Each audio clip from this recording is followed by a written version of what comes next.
செவந்தி சொன்னாங்க, உங்க பையனால ஒரு பொண்ணு பாதிக்கப்பட்டிருக்கான்னு தெரிஞ்சதும் பாதிக்கப்பட்ட பொண்ணுக்கு பக்கபலமா நின்று அவங்களுக்காக உங்க பையனையும் வைஃபையும் வீட்டை விட்டு அனுப்பியிருக்கீங்க பாருங்க. Really great sir. உங்களை மாதிரி ஒரு பெர்ஃபெக்ட் ஜென்டில்மேனை நான் பார்த்ததே இல்லை சார். சார் என்ன சார் நீங்க? தப்பு யார் செஞ்சாலும் சரி அவங்க தண்டனையை அனுபவிச்சாகணும். அது என் பையனா இருந்தாலும் சரி என் வைஃபா இருந்தாலும் சரி. அவங்க தப்பு செஞ்சாங்க, அதுக்குண்டான தண்டனையை அனுபவிச்சிட்டு இருக்காங்க, அவ்வளவுதான் சார். ப்ளீஸ் சார், அந்த விஷயத்தை பத்தி பேசுறதுல இப்ப சுத்தமா எனக்கு விருப்பம் இல்லை. இப்போதைக்கு என்னோட முழு கவனமும் என் மருமகளோட ஹெல்த்தை பத்தி தான். அவ வயித்துல வளர்றது என் குடும்பத்தோட வாரிசு. அது நல்லபடியா வளர்ந்தா போதும். அதை விட்டுட்டு இந்த வீணா போனவனை பத்தி யோசிக்கிறது கூட எனக்கு நேரம் இல்லை. தயவு செஞ்சு என்ன மன்னிச்சிருங்க ப்ளீஸ்.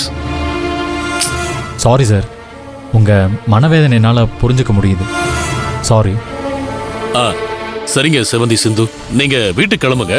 எனக்கு ஒரு மீட்டிங் இருக்கு, அதை முடிச்சிட்டு நான் உங்களுக்கு கால் பண்றேன். சரிங்க சார். ஓகேவா? வரேன் சார். வாங்க சார், வாங்க.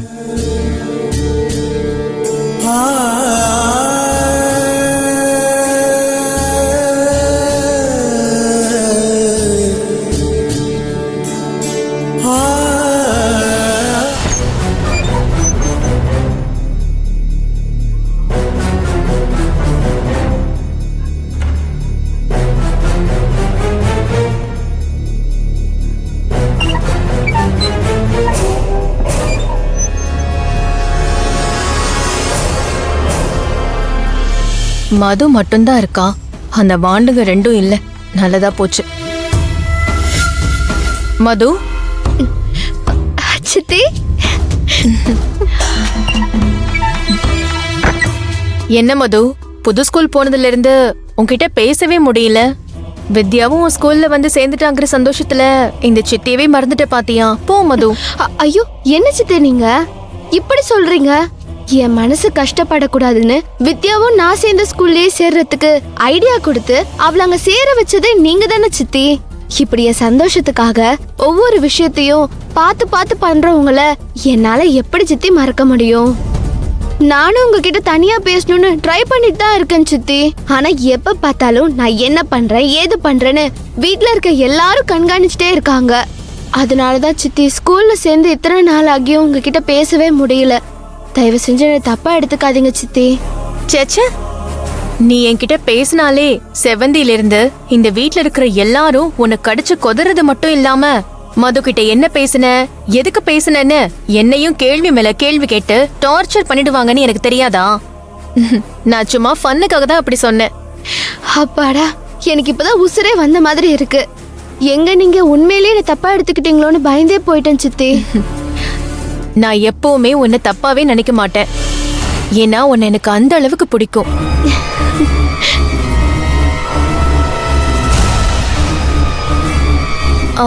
ஆமா, அரவிந்தும் நந்தினியும் எங்க? நீ மட்டும்தான் இருக்க? அவங்க 2 பேர் வெளியே விளையாடிட்டு இருக்காங்க. அப்படியா? நான் அவங்கள பத்தி தான் உன்கிட்ட பேசுறதுக்காக வந்தேன். வித்யாவும் அதே ஸ்கூல்ல வந்து சேர்ந்திருக்கிற விஷயம் அரவிந்துக்கும் நந்தினிக்கும் இன்னும் தெரியுமா தெரியாதா? அதெல்லாம் வித்யா ஸ்கூல்ல வந்து சேர்ந்த முதல் நாளே அவங்களுக்கு தெரிஞ்சிருச்சு. என்ன சொல்ற மது?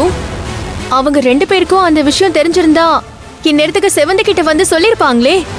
அப்படியெல்லாம் அவங்க எதுவுமே சொன்ன மாதிரி தெரியல. அவங்க அம்மா கிட்ட சொல்லாத மாதிரி நான் தான் வாய் அடைச்சு வச்சிருக்கேன். எப்படி மது? வித்யாவை அர்ஜுன் ஸ்கூல்ல வந்து பிக்கப் பண்ணிட்டு போறத பாத்துட்டு வந்துட்டு, என்னக்கா வித்யாக்காவும் இந்த ஸ்கூல்ல வந்து சேர்ந்திருக்காங்கன்னு கேட்டாங்க.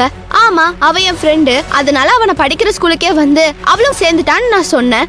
அதுக்கு என்னமோ பெரிய மனுஷங்களாட்டும் இதெல்லாம் ரொம்ப தப்புக்கா, நீங்க நல்லா படிக்கணும்ன்றதுக்காக தான் அம்மா உங்களை ஸ்கூல் மாத்தி சேர்த்திருக்காங்க.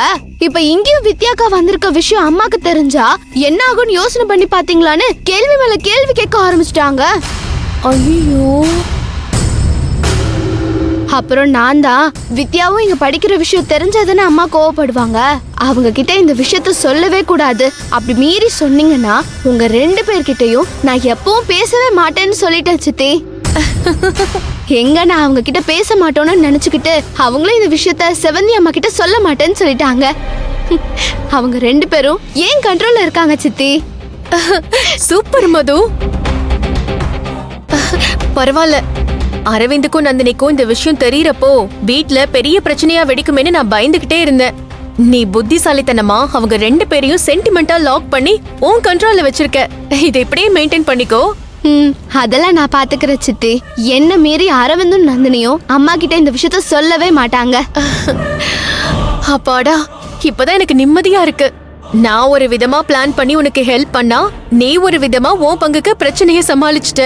இனிமே நீ வித்யாவோட சேர்ந்து எவ்வளவு ஜாலியா இருக்க முடியுமோ அவ்வளவு ஜாலியா இரு. ஏன்னா இந்த வயசுல தான் நீ சுதந்திரமாவும் சந்தோஷமாவும் இருக்க முடியும். வித்யாவோட சேர்ந்து உனக்கு என்னெல்லாம் சாகசம் பண்ணணும்னு தோணுதோ அது எல்லாமே பண்ணு, சரியா? சரிங்க சித்தி. அது மட்டும் இல்ல, எப்ப பார்த்தாலும் செவந்தி அம்மா நான் வித்யாவோட சேர்ந்ததுக்கு அப்புறம் தான் படிப்புல ரொம்ப புவரா இருக்கேன்னு சொல்றாங்க. இனிமேல் நான் படிப்புலயே கான்சென்ட்ரேட் பண்ணி நல்ல மார்க் ஸ்கோர் பண்ண போறேன். Good girl. சரி மது, செவந்தி சிந்துவ ஹாஸ்பிட்டலுக்கு கூட்டிட்டு போயிருக்கா. இப்ப அவ வந்துருவா. நான் கிளம்புறேன், நீ படி. சரிங்க சித்தி.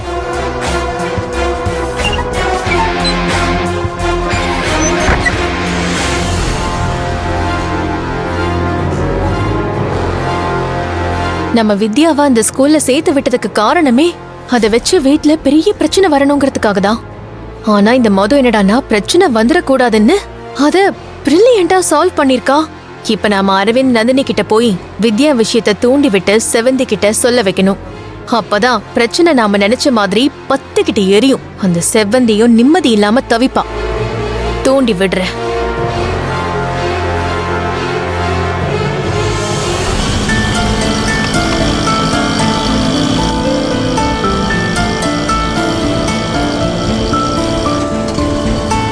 விஜய்க்கு இப்படி கால்ல ஆக்சிடென்ட் ஆனதை நினைக்கிறப்போ மனசுக்கு ரொம்ப கஷ்டமா இருக்கு. எனக்கும் தான். அவரு இந்த நிலைமையில இருக்கிறப்ப கூட உங்களுக்கு எந்த ஹெல்ப் வேணாலும் கேளுங்க, நான் பண்றேன்னு சொன்னாரு. அதுதான் Vijay sir. Is a gem of man. அவருக்கு ஆக்சிடென்ட் ஆயிருக்கிற இந்த நேரத்துல நாம தான் அவருக்கு ஹெல்ப்ஃபுல்லா இருந்து பாத்துக்கணும். கண்டிப்பா விஜய் சாரை நான் நல்ல முறையில பாத்துக்கிறேன். நீ உன் வயித்துல இருக்கிற குழந்தைய மட்டும் பாத்துக்கோ.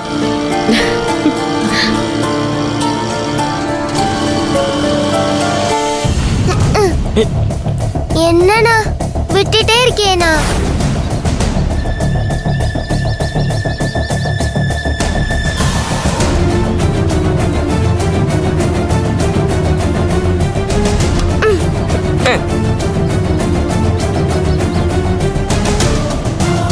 நந்தினி, அரவிந்த், ஷட்டில் காக் விளையாடிட்டு இருக்கீங்களா? ஆமா சித்தி, நந்து என்ன 2 தடவை ஜெயிச்சிட்டா. ஓ அப்படியா? பரவாயில்லையே. என்ன நந்து, அண்ணனே ஜெயிச்சு ஆடிட்டு இருக்க போல. அப்படின்னா பெரிய ஷட்டில் காக் பிளேயரா வந்துருவ போலயே.